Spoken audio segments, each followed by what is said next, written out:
سلام تعني هبلي كبراتن فتواتن تخطاتلتي مدب سابوين تايمس لمون كم تلمود نساعة الزحرنا يوم حصرتن أنا ونزلنا مزينات حزنا لكم مسئنا لنا نسانا مكتالكم نعدم فلما عندنا تاتم نباكم كنبل نابدي سابا مغشا غيروم زركبو بريزيدنت غزيوم محدار تግራይ ሌተናል ጀነራል ታደሰ ወረደ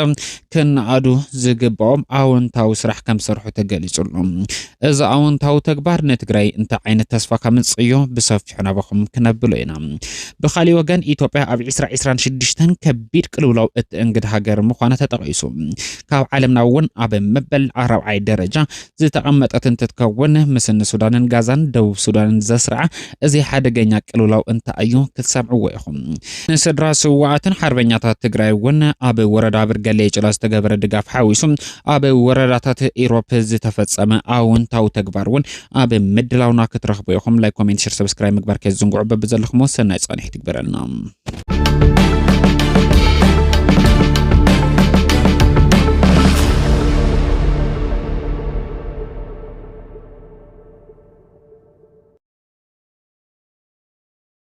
ممحدار وردا أبرقلي يجلا أبي كالأيزور نشدشت 636 سدرا سوات تتقامي زقبر موصعص منبر مريتن سدرا سوات الصاليتهم محبراوي إيكونومي وتساقما سدرا سوات نمقلال قدامنتي ويسرح كمزلو دما ممحدار وردا أبرقلي يجلا قالي صلوم أزي تقلص لومي أبي زي تسالت موصعص منبر مريتن سدرا سواتيوم أبي موصع عجا ترخيبا ملأختم زحلفو وانا محدار وردا أبرقلي يجلا أيت سيد فعرايا كم زبلوه اتحزز السالة زلمو صعجم نشدش 636 سدرا سوات تتقام كم زقبرن از حزز كير زلو كالايزور عدلا منبري بوتا مس عبيت اتا ختمات زتناببا كم زخونة تقليصلهم بمتحبار لمعات كتمان يونيفرسيتي مقالن ني 10 عامت مريح بلان كتما يجلا كم سسر حز قلص اتم وانا محدارين ازلوم زت خايده نشدش 636 سدرا سوات تتقام زقبر عجا مودق نزي ابقمت بمئتاو سمويا مهندسنان ممحدار وردان وكلت كلن طابعات طاب زي ترخبلو زي تفصم مخانو تقيسم اللهم ممحدار وردا برقلي يجلا محبراوين ايكونوميون صقبات سدرا سوات نمفتح قدامنت يبو يسرح كم زلو بمزخار نزي مدب زي نمفصم ناي وردا امرارحن مهندساتن بزوسدو قرصنينتن توفاينتن زلعله كبري يقبوم كبل ملእክቶም احلفهم اللهم اتحبابري حربኛታት ወረዳ برقلي يجلا تغرالاي مزغبه كحساي حلفي بيت صحفت ممحدار اطقاقم مريتن معدنن ወረዳ برقلي يجلا زخونه ايته قبره ጨርቆስ ገብረ ስላሴ በወገንም ስዋዓትም እንተ ሓለዋትን ድሕነትን ትግራይን ህዝቢ ትግራይን ኢሎም እታ መተካታ ዘይብላ ህይወቶም ከፊሎም ክብል ዝተቆሱ እንትኾኑ ስለዝኾነ ድማ ስድሮም ናይ ምሕብሓበ ሕድሪ ግቡ ኩሉ ምዃኑ ብምግላጽ ኩሉ ወገን ንስድራ ስዋዕትን ሓርበኛታትን ንምሕጋዝ ትኹረት ሂቡ ክሰርሕ ይግባእ ኩሉ ተላቢሞም ጫካብ ዝወጸሎም ነበርቲ ጣብያ ማዕረን ጣብያ ስምረትን ዝኾነ ወይዘሮ ኪሮስ አብርሃን አይታ አስፋው መስፍንን ከም ዝበሎም ንሕና ስዋዕትና ተረሲዖም ኢልና ሓዚና ነርና ኢና ሕዚና ዝዕድል ዝተጠቀምት ብምዃና ሕጉሳቲና ይኹን እምበር እዚ ሕዚ ብዕጫ እንረኽቦ ዘለና መንበር መሬት ንምስራሕ ዓቕሚ ስለዝሓፅረና መንግስቲ ዝምልከተኩም አካላት ብምትሕባር ኣድላይ ዝተብሃለ ድጋፍ ክትገብሩልና ይግባእ ክብል ሓበሬታ ርክብ ወረዳ ብርገሌ ይጭላ ዝዘርግሑ ሓበሬታ የመላኽት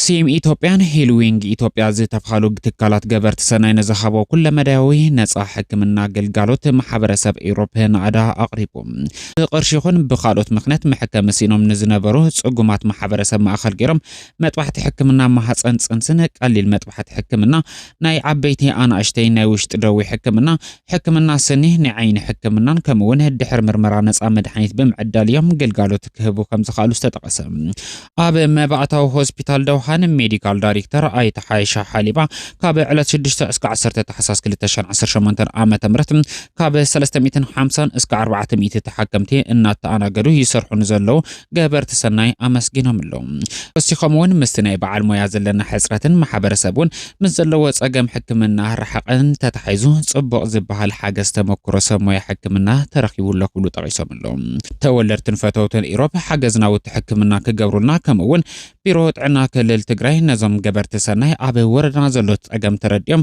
ሕብረተሰብና ተጠቃማይ ብምዃኑ ፍቃድ ሂቡውን ሙሉእ ግልጋሎት ንክህብ ንስም ኢትዮጵያ ንዝለኣኹልና ብሽም ህዝቢ ኢሮፕ እናመስግን ክብል ጠቂሱሎ ርክብ ሓበሬታ ወረዳ ኢሮፕ ዘዘራረቦም ተጠቀምቲ እቲ ግልጋሎት ዝኾኑ ካብ ከተማ ደውሃን ዝመጻ ወይዘሮ ብሩር ኣብርሃ ከምኡውን ካብ ጣብያ ወርዓልተ ዝመጸ ተሓካማይ መምህር ዓወት ገብረ ዝጋብሔር ኣብ ኣወሃባ ግልጋሎት ካብ መፈለምታ እስካዕ መወዳእታ ሓደ ተሓካማይ ክረኽቦ ዝግባእ ግልጋሎት ከም ዝረኸቡ ብምግላጽ ብሰናይ ተግባር እዞም ገበርቲ ሰናይ ዘለዎም ምስጋና ኣቕሪቦም ኣለዉ ኢትዮጵያ ኣብ 2026 ከቢድ ቅልውላው ክገጥመን ካብ ዝኽእል ሃገራት ኣብ ቅድሚት ተቐሚጣ ኣብ ኢትዮጵያ ዝረአ ዘሎ ፖለቲካዊ ቅልውላው ሓዊሱ ማሕበረ ቁጠባዊ ቅልውላዋት ኣብ 2026 ክጋየድ ከም ዝኽእል IRCU ዝተባሃለ ትካል ዝጠቐሰ IRCU ዝተባሃለ እዚ ትካል ኣብ ዝመጽእ ዓመት 2026 ኣብ ዓለምና ከጋጥም ዝኽእል ቅልውላው ኣብ 40 ሃገራት ግምቱ ዘንጸባረቐ እንትኸውን ሱዳን ዘለዋ ቅልውላው ክጋየድ ከም ዝኽእል ብምጥቃስ ኣብ ቅድሚት ተቐሚጡ ጋዛ ውን በተመሳሳሊ ቅልውላዋ ክቐጽል ከም ዝኽእል ብምጥቃስ ኣብ ካልኣይ ደረጃ ዘቐመጠ እንትኸውን ክፋል ሱዳን ኮይና ሃገር ዝኾነት ደቡብ ሱዳን ውን በተመሳሳሊ ኣብ ሳልሳይ ደረጃ ተቐሚጣ ከቢድ ቅልውላው ኣብ 2026 ገጥማ ዝኽእል ሃገር ምዃና IRCU ጠቂሱሎ ኣብ ራብዓይ ደረጃ ብቀዳማይ ሚኒስተር ዶክተር አብይ አሕመድ ንትምራሕ ኢትዮጵያ ዘቐመጠ እቲ ትካል ኢትዮጵያ ምስ በር ባሕሪ ተተሓሒዙ ኣብ ውሽጣ ዘለው ቅልውላዋት ኣብ ግምት ብምእታው ካብ መዓልቲ ናብ መዓልቲ እንዳወሰኸ ዝኸድ ዘሎ ናሃሪ ዕዳጋ ውን ብምትእሳር ኣብ ዝመጽእ 2026 ዝኸፈ ቅልውላው ከእንግዳ ካብ ዝኽእል ሃገራት ኣብ ቅድሚት ጸርሒዋ ኣሎ ኢትዮጵያ ካብ ሃይቲ ቀዲማ ኣብ ራብዓይ ደረጃ ብምቕማጣ ድማ መጻኢ ኩነታት ኢትዮጵያ ክንደየናይ ዘሻቀል ምዃኑ ዘመላኽት እንዳተፈሃደሉ ይርከብ መርሒነት ቀዳማይ ሚኒስተር ዶክተር አብይ አሕመድ ኣብ ውሽጢ ምዝተፈላለዩ ሓይልታት ኣብ ከቢድ ኩናት ዘሎ እንትኸውን ኣብ ውሽጢ ሓሊፉ ውን ምስ በር ባሕሪ ተተሓሒዙ ምስ ኤርትራ ናብ ኩናት ንምእታው ኣብ ሰፊሕ ሽብሽብ ከም ዘሎ ዝፍለጥ እዩ ስምምዕነት ፕሪቶሪያ ብዘይምትግባር ድማ ነቲ ከቢድ ቅልውላው ዘስዕበ ኩናት ትግራይ ዳግም ክውልዕ ምንቅስቃስ ይገብር ከም ዘሎ ዝንገረሉ መርሒነት ቀዳማይ ሚኒስተር ዶክተር አብይ አሕመድ በዚ መንጸር ኢትዮጵያ እንትትረአ ኣብ ዝኸፈ ቅልውላው ኣብ 2026 ክንምልከታ ንኽእል ሃገር እያ ክብል ድማ IRCU ኣብ ዝዘርጉ ሓበሬታ ጠቂሱሎ ብሓፈሻ ስርዓት ብልጽግና ምስ ሱዳን ጋዛን ደቡብ ሱዳንን ሃይቲን ዝወዳደር ሓደገኛ ቅልውላው ኣብቲ ሃገር እንዳወለደ ዝቐጸለ እንትኸውን ነዚ ኣብ ግምት ዘእተወ ክምክት ዝኽእል ሓይሊ ኣብ ትግራይ ምውላድ ድማ ኣገዳሲ እንዳኾነ ይርከብ ትግራይ ዓቕምታታ ኣዋዲዳ ካብ ምብታን ወፅያ ናብ ሓድነት ተመሊሳ ብወገን ኢትዮጵያ ክመጽእ ዝኽእል ከቢድ ዝተባሃለ ሓደጋ ኣብ ምምካት ጥምረታን ሓድነታን ኣገዳሲ ዝኾነሉ ግዜ ከም ዝኾነ ውን ናይ ብርክት ዝበሉ ወገናት ጻውዒት እንዳኾነ ይርከብ ፕሬዝዳንት ጊዜያዊ ምምሕዳር ትግራይ ሌተናል ጀነራል ታደሰ ወረደ ኣብ አዲስ አበባ ኣብ ዘለዎ ጻንሒት ዕውት ተግባር ከም ዝፈጸመ ተገሊጹ ፕሬዝዳንት ጊዜያዊ ምምሕዳር ትግራይ ሌተናል ጀነራል ታደሰ ወረደ ኣብ ትግራይ ዘሎ ማሕበረ ቁጠባዊ ቅልውላው ጸገማት ንምፍታሕ ሓዊሱ ናብ ዳግም ኩናት ክወስዱ ዝኽእሉ ጸገማት ንምእላይ ምስ ምክትሉ ዝኾነ ኣይቶ ኣማኑኤል ኣሰፋ ናብ አዲስ አበባ ከም ዘምርሑ ዝዝከር እዩ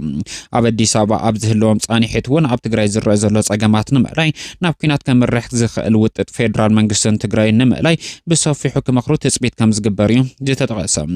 ሌተናል ጀነራል ታደሰ ወረደ ኣብዚ ጉዳይ ሓደ ዕውት ተግባር ኣውንታዊ ምላሽ ክረክብ ዝኽኣለ ስጉምቲ ከም ዝወሰዱ እንዳጠቐሰ ይርከብ ብፍላይ ድማ ብሰንኪ ኣብ ትግራይ ተወሊዑ ዝነበረ ከቢድ ኩናት ነጋዶ ትግራይ ኣብ ከቢድ ቅልውላው ዝኣተው እንትኾኑ ምስ ልቕሕን ወለድን ተተሓሒዙ ውን ንብረቶም ብሓራጅ መልክዕ ክወፅም ኣብ ሓደጋ ወዲቑ ኣብ ዝርከበሉ እዋን ምስ መሪሕነት ጊዜያዊ ምምሕዳር ትግራይ ኣብ ዝቕንያት ኣብ ህጹጽ ኣኼባ ተቐሚጦም ምንባሮም ዝከር እንትኸውን እዚ ቅጽሉ 10 መዓልታት ንነጋዶ ትግራይ ሓደጋ ምዃኑ ምጥቃሶም ዝዝከር እዩ ነዚ ሕቶ ሒዙ ናብ አዲስ አበባ ዘምርሐ ፕሬዝዳንት ጊዜያዊ ምምሕዳር ትግራይ ሌተናል ጀነራል ታደሰ ወረደ ኣብ ሓደጋ ወዲቖም ዝርከቡ ነጋዶ ትግራይ ካብ ኣትየሞ ዘሎ ሓደጋ ንኽወፁ ኣድላይ ዝተባሃለ ድጋፍ ክግበረሎም ምስ ብሄራዊ ባንኪ ዝተዘራረበ እንትኸውን ብሄራዊ ባንኪ ውን ነዚ ጉዳይ ኣውንታዊ ምላሽ ከም ዝሓበ እዩ ዝተገለጸ ናይ ሕድሕድ ነጋዳይ መረዳእታ ካብ ሕድሕድ ባንኪ ተኣኪቡ ናብ ብሄራዊ ባንኪ ኣቱ ዝተገበረ እንትኸውን ኣብ ቀጻሊ ውን ኣውንታዊ ምላሽ ከም ዝወሃቦ ተጠቒሱሎ እዚ ተግባር ድማ ንፕሬዝዳንት ጊዜያዊ ምምሕዳር ትግራይ ሌተናል ጀነራል ታደሰ ወረደ ናዕዳ እንዳቀረበሉ ይርከብ ኣብ ዝኸፈአ ማሕበረ ቁጠባዊ ቅልውላው ወዲቓ ዝነበረ ትግራይ ነጋዶኣ በዚ መልክዕ ሓደሽደሽ እንተዝብሉ ነይሮም ዝኸፈአ ቁጠባዊ ቅልውላው ትግራይ ናብ ሰማይ ክዓርግ ከም ዝነበረ እዩ ዝጥቀስ ስለዚ ነጋዶ ትግራይ ብምሕዋይ ዳግመ ህንጸት ትግራይ ብምስላጥ ማሕበረ ቁጠባዊ ቅልውላው ትግራይ ውን ክእለ ከም ዝኽእል ክኢላታት ይጥቁሙ